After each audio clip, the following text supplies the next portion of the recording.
Quite well done. You can fit inside your own sleeve. Right, now, it's on the back.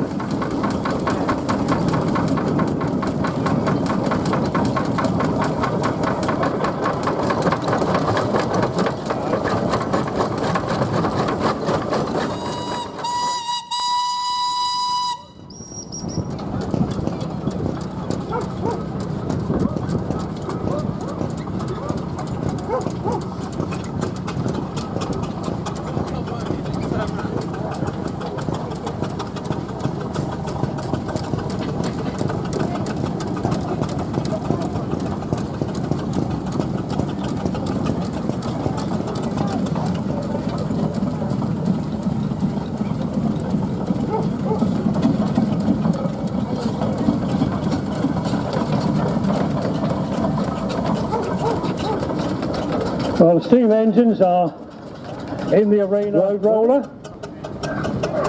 Aveling and Porters were built at Rochester down in Kent. Thomas Aveling really was the man responsible, I suppose, that we get engines the way we have them today. Because we had, when they first started having steam engines, they were what we called portable engines. They wouldn't drive themselves along, they had to be towed by a team of horses. Although you could fire them up and have them in steam to drive whatever machinery you're doing, usually a thrashing drum or something like that, but you did need to tow them there with horses. And Thomas Aveling worked out that a way of putting gears down to the back wheels and making a steering arrangement on the front, and that's how we get the engines as we see them today. Up in Norfolk, there was another company producing all sorts of steam engines, including roll rollers, and that was the Burrell Company. Burrells, if anything, are best known for their big showman's engines. They made pretty well everything, and this is an example of their road roller. And this one still got the name of Colden. There's some Day in Cornwall up on the canopy there, and on the motion cover is a big use other forms of steam machinery, but they were best known for their wagons, and very popular. They used what we call the locomotive type boiler. That's the chimney at the front, the round bit of the boiler in the middle which contains the water, and then the firebox at the back. There were other wagon manufacturers that used a different system, but a vertical boiler mounted in the front. Originally, when it was first produced, this would have had the solid rubber wheels that we've got on the Foden, but when pneumatic tyres were invented and became useful and reliable, this was sent back.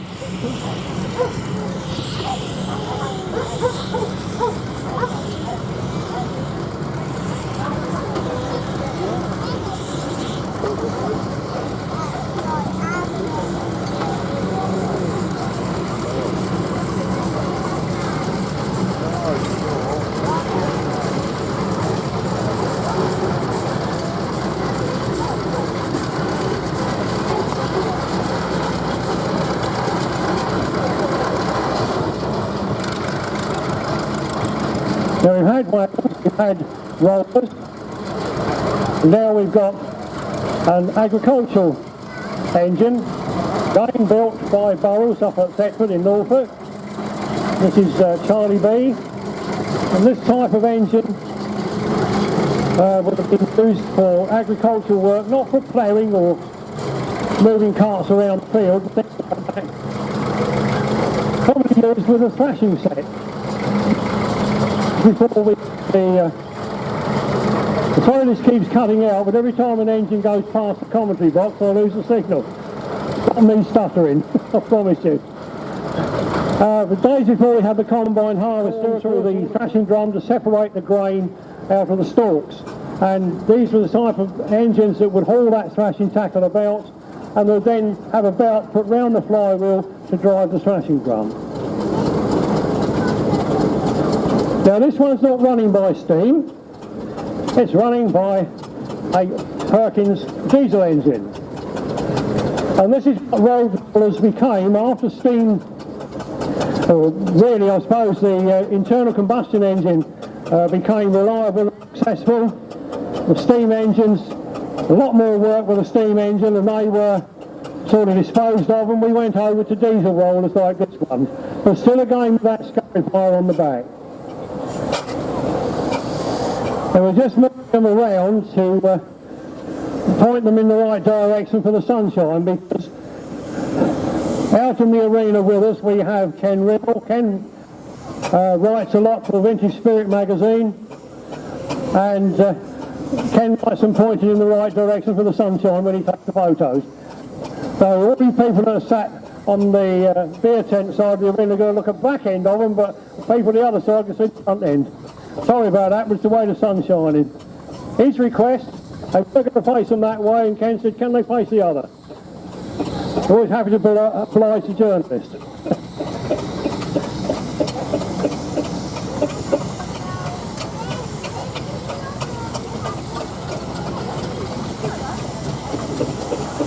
Now another of our Aveling and Porter road rollers. And this one's got the name plate on the side of Tanfield Urban District Council. And again, quite surprising to me, we've got a whole load of them still with the scarifier attached to them.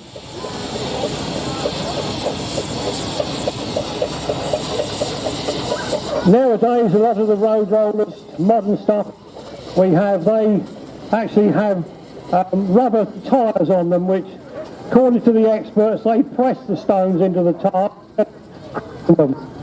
But I tell you what, when these engines were doing the work, you never had the broken windscreens we get today.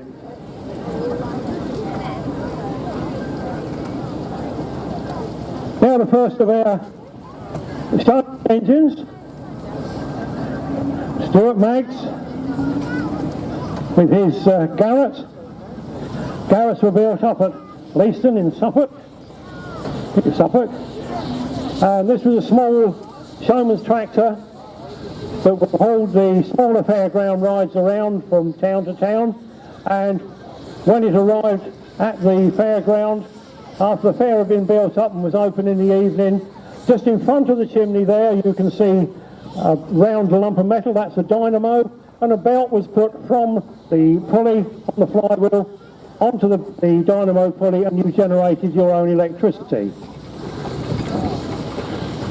And following behind us, another Garrett, this time one that worked all its working life in a sawmill. W. Flowers and Sons steam sawmill at Pambourne in Berkshire. And this would have been used for hauling timber probably out of the forest, and with a trailer behind it taking it back to the sawmill, and then it could even possibly then be belted up to the saw benches to turn those tree trunks into planks of timber. Garretts have a lovely museum called the Longshot Museum. If ever you're up that neck of the woods, do go along and pay it a visit. I think last year or two they've had most refurbishments at the museum, and I haven't been up for a number of years now, so I must try and get back up there again to have another look.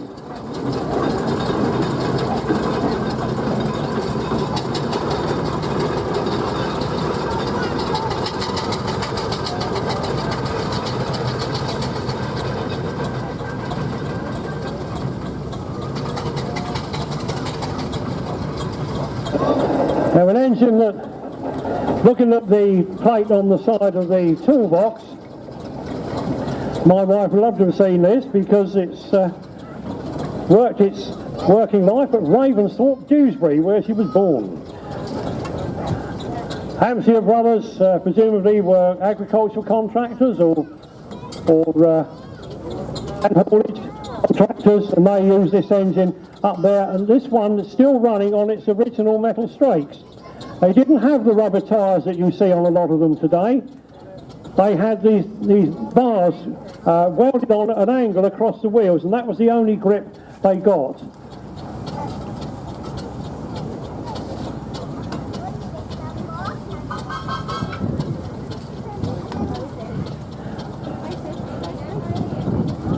Now, Selwood family with a little foreman about manufacturers being known for a particular type of engine. Fowlers are best known for the very big Fleming engines, but again, they all built different types. And this is an example of the Fowler road roller.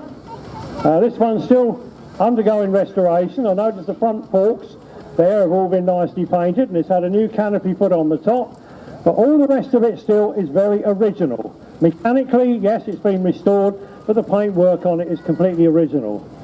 And like I said with the motorcycles, I'd love to see one that's still got its original paint and that on it and not been restored. I think it's quite nice to see one. They're lovely to see, as I said, polished up, but do like to see them like that.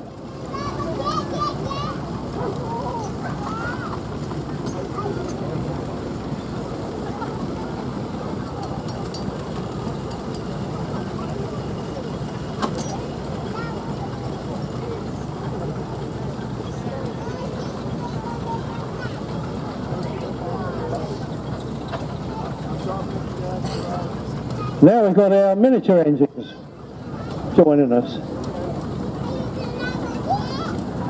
Very nice little model here of a burrel, complete with a canopy. And like a lot of these little ones, they've all got a name, the same as the big ones have. This one's called Distraction, not Destruction, Distraction.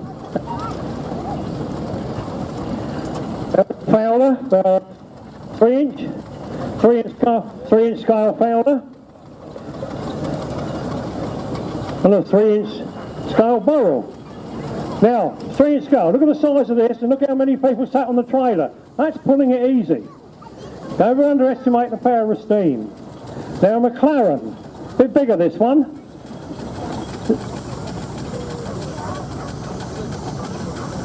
Four-inch McLaren. McLarens are another company up in Yorkshire. Then we've got a 4-inch barrel. Going, towing, probably a low-loader trailer behind it. These lads, when they make these engines, they really go to town because they make all the bits they tow with them look right. Barrel, 4-inch scale barrel. These miniature engines, they work in exactly the same way as the big ones we've got in the arena. They burn coal to heat the water to make the steam. You just break the coal up into smaller pieces.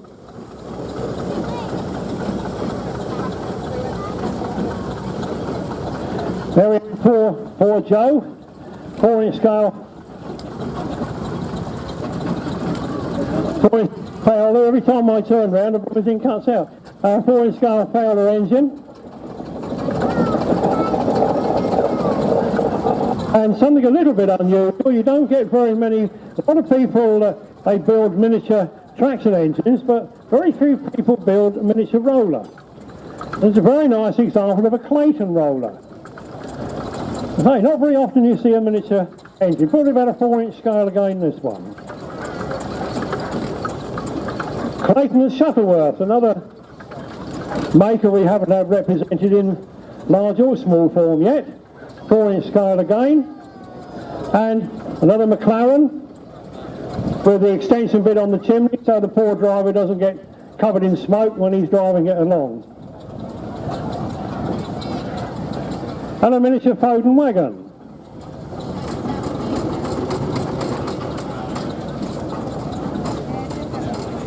Now that's a 4-inch scale again, and if we stood that alongside the Colden wagon we've already got, you'd never say that was a quarter size. You get your tape measure out and start measuring a few bits on it, find that it is. Another nice little engine, a bit bigger one, this one. Another Colden wagon. This is the villagers. Come across these from up my neck of the woods quite frequently. They collect anything and everything. I don't know whether they got the whole lot down here this weekend, have you? No, they're just them.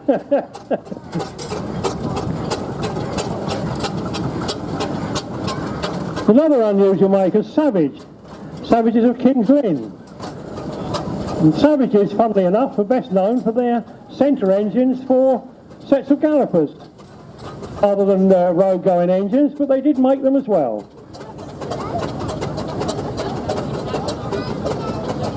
Now we're going back to the big ones again, with a Hampshire-built road roller, Wallace and Stevens. If you public chance, have a go at steering an engine around your lane. Doesn't happen in every rally, but it happens in this one.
But he was legally entitled to do so.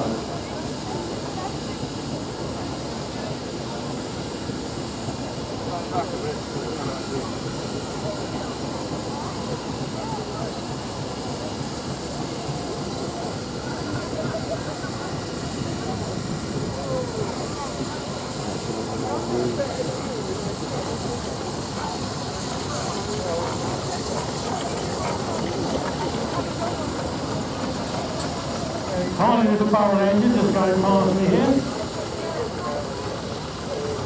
We've got one of the lovely low-load wagons that's go on back.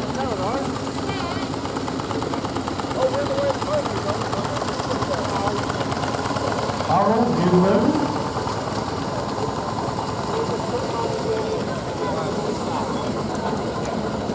There is 21 from the drive, so 21-year-old in the engine. Well, he's not 20, but he hasn't got 21 yet. It's the engine. 21-year-old, that fella.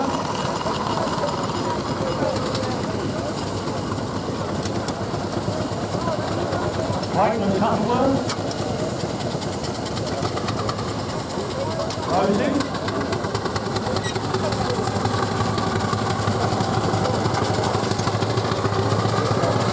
They're very unusual like roll.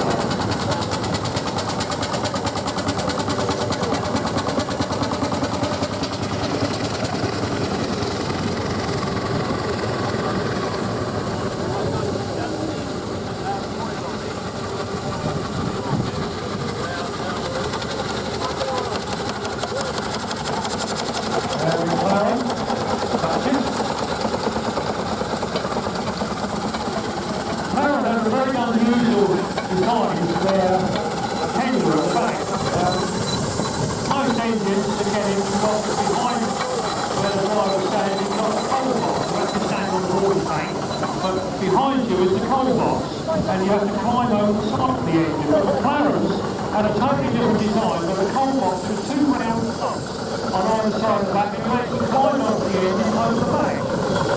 It's unusual.